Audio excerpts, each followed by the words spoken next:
What's up, everybody? Andrew with NQS Performance Outdoors, coming to you from the basement workshop once again. I've got a fun video for you guys here today. As you know, in one of my previous videos, I started experimenting with dead-on plastics for the plastisol that I'm going to use in my soft plastic baits. I've had plenty of time to talk this over with Matt. He's a good buddy of mine. I value his feedback. Between the two of us, we both kind of agreed. We felt strongly that dead-on plastics was a really quality plastisol, and we were comfortable moving forward with that plastic. With that said, we kind of hemmed and hawed. We weren't sure which formula to go with. I really liked the drop shot finesse formula.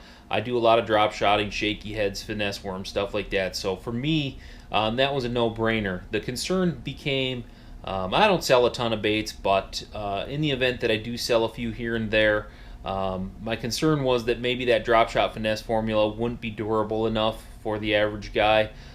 So I ended up buying two different formulas. I bought the drop shot finesse for my drop shot baits, and then I also bought the jerk bait formula, which is a little bit firmer plastic, should be a little more durable.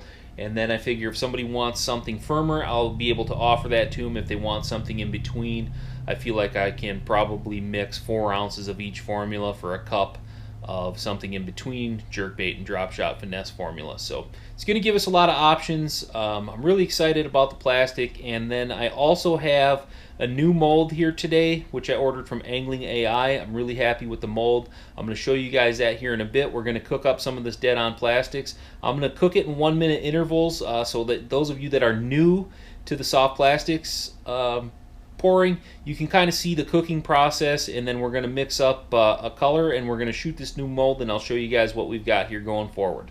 Stay tuned. Alright, you guys, I'm going to try to use the microwave as a background so you can get a good look at this plastic. You can see uncooked, it's almost the color of milk.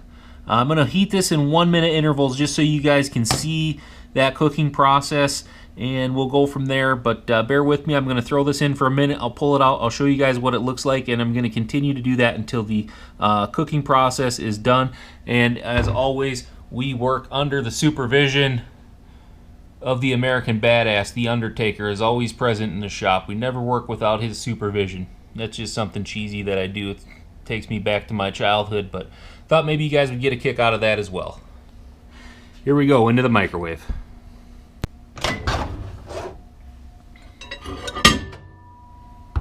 Okay, so 1 minute in, we'll just give that a quick stir. You can see there is absolutely no change to the plastisol. That is 100% normal, you guys. It's probably going to take, I'm going to guess, a good 3 or 4 minutes to get this all the way up to temperature, which is going to be around 340 degrees. I don't actually measure my temperature. Once you've been pouring plastics a while, you can pretty well tell by the consistency of your plastic if it's ready to pour or not. So we're going to hit this back in for another minute, and we'll be right back.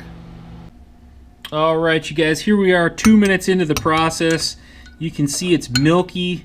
It's starting to thicken up some, but it's not quite there.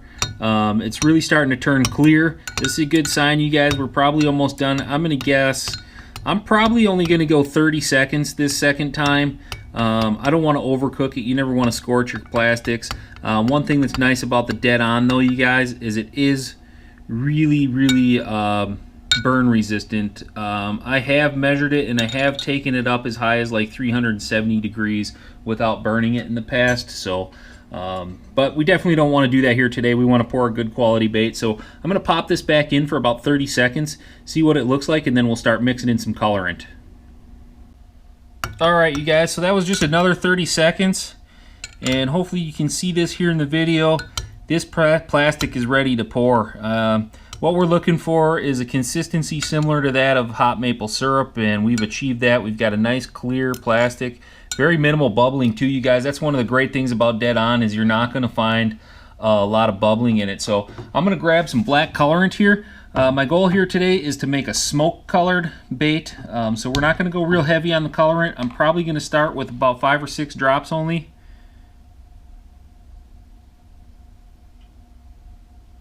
Trying to do this left-handed, which isn't exactly easy for me, but there's 1, 2, 3, 4, 5. Let's give that a good stir and see how it's looking. Now I want this to be, like I said, just a smoky color, so I want it to be a little bit translucent. with a little hint of black to it. That looks maybe a little thin, but I think we're going to go ahead and add a little bit of glitter to this, a little flake. That'll help give it some depth.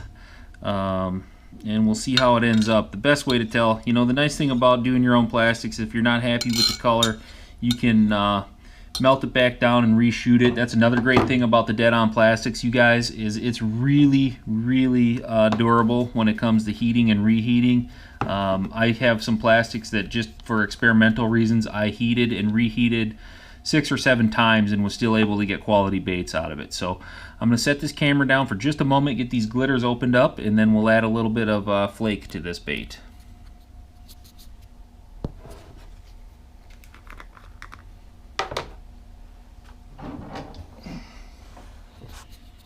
Alright, so here we go, you guys. Like I said, I just want to add a little bit of depth. I'm not trying to really overdo the flake. We're going to do just a little bit of silver in there, just to give it, like I said, I think sometimes the flake just gives it a little added depth to the bait, brings a little bit of flash, but I want this bait to be relatively subtle too. I'm not looking for anything too flashy. You want to really give that a good stir. Make sure your flake gets evenly distributed throughout your plastic. Make sure it stays suspended in there before you shoot. This has been sitting out of the microwave now. It's still holding temperature relatively well. I think I'm going to go ahead and set this camera down, you guys, and I am going to inject a bait here, and then when I come back I'm going to show you guys the actual bait, the new mold. Like I said, it's from Angling AI. I'm really excited about it. This is a bait that I'm going to get a lot of use out of personally. I know Matt's a big fan of this bait as well, so we're looking forward to getting this bait out and using it. So, all right, you guys, here we go. Here's the moment of truth. I have a feeling we might want to add just a little more black colorant into this bait. I think it's going to be a little bit lighter than I wanted to do, but you never know until you open up the mold. So without further ado, here we go. Let's see what we got here. Yeah, that's definitely a little light for my liking, but you can see what we've got here is a 5-inch curly-tailed grub. You guys, this is one of my go-to baits. This is a multi-species machine. Like I said, bass, walleye, pike, you name it, you'll catch it on these grubs. Let's lift that out of there, try to give you guys a little better look at it. This is a 5-inch. This, I know a lot of guys usually like maybe a 3 or a 4-inch when they're walleye fishing, but I don't mind throwing this 5-inch grub when I know there's bigger fish in the body of water. And like I said, it's also a really good bass bait for me. I use it more for bass fishing than I do walleye fishing.